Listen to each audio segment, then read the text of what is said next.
GraphicAudio, LLC presents a Slash and Pecos Western, 1, Cutthroats, by William W. Johnstone and J.A. Johnstone. We're all washed up, Jay. Burned the candle at both ends for too damn long. We're done. Through. We're getting out of it before we embarrass ourselves further, or worse, get our necks stretched for our stupidity. Getting out of it? You mean you're going to leave the long coolies and actually get real jobs? There she goes again.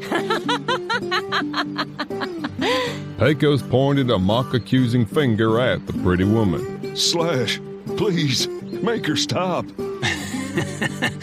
I reckon you could say we're going to get ourselves jobs, sure enough. But we'll be working for ourselves. Oh?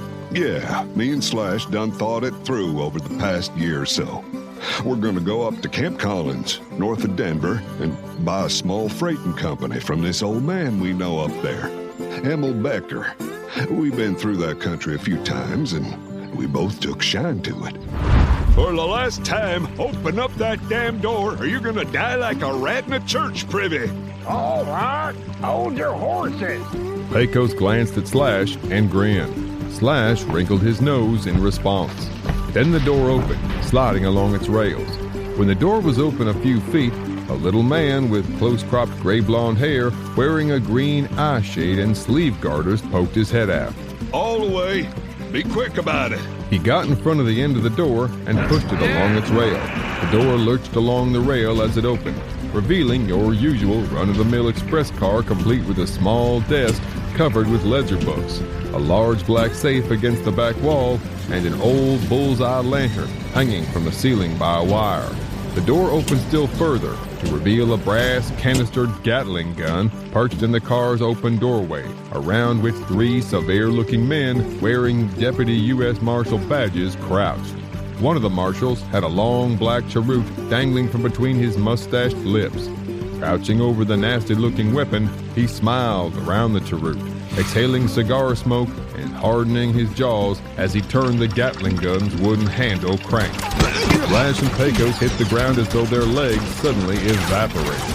Slash glared at Pecos, who lay staring back at him, gritting his teeth as the hot lead stormed over their heads, a few cratering the ground just off the heels of their toe-down boots. You plug-headed polecat! Slash lifted his head, but slammed it back down again when he heard the Gatling gun drop on its swivel. I want you to hunt down and kill the worst of your own lot. You see, you two know how your ilk thinks, how they move, where they move, what drives them, what they're capable of. The worst of you are too elusive for my men, too dangerous. Bledsoe glanced over at the 3 Deputy U.S. Marshals, all 3 of whom colored a little at the Chief Marshal's antagonizing remark. Gables brought the cheroot to his lips and drew on it deeply. You're crazy. Be that as it may, I think it's a prime idea. It even has the sanction of the President of the United States, who has allowed me to offer you both clemency if you accept employment under me as... Regulators. Government assassins. Yes, call it what you want. There's no official job description because there's no contract. Because you won't even exist. At least officially, neither the government nor I will know you or acknowledge you as working for us. Bledsoe looked at each directly in turn. But if you do come to work for me, unofficially hunting down and killing the worst of your kind, you yourselves will no longer be hunted men. Slash reined the Appy sharply left. He and Pecos dropped down along the narrow, switchbacking game trail.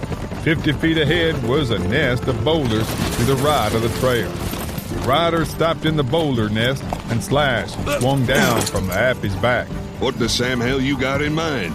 They couldn't yet see the train, but they could hear it chugging toward them, along the same ridge that they were on now, and maybe 20 feet below them, around a slight curve in the canyon wall. Slash tossed Pecos the reins, canted his head at the rapids maybe a mile ahead. You take the horses, head for the rapids. That's likely where they intend to get off. What the hell are you gonna do? Slash could feel the reverberations of the train through his boot soles. The big black locomotive came into view nearly straight down the slope from Slash and Pecos, drawing the tender car behind it. He was moving maybe 15-20 miles per hour, the steam and smoke filling the air with the smell of brimstone. At his angle, Slash couldn't see the engineer or the fireman inside the engine's black iron housing. The gang might have already taken them out. Slash looked at Pecos and grinned. I'm gonna hitch a ride. Hope the conductor don't mind I didn't buy a ticket. You're plumb crazy. Shut up! Slash stepped closer to the lip of the ridge they were on. He could see the gray tin roof of the second coach directly beneath him. See you at the rapids, partner. Up. Slash stepped forward off the ridge into thin air, stretching his Winchester out to one side and his free hand out to the other side for balance. He bent his legs just before he hit the roof of the third car. A Slash and Pecos Western won. Cutthroats.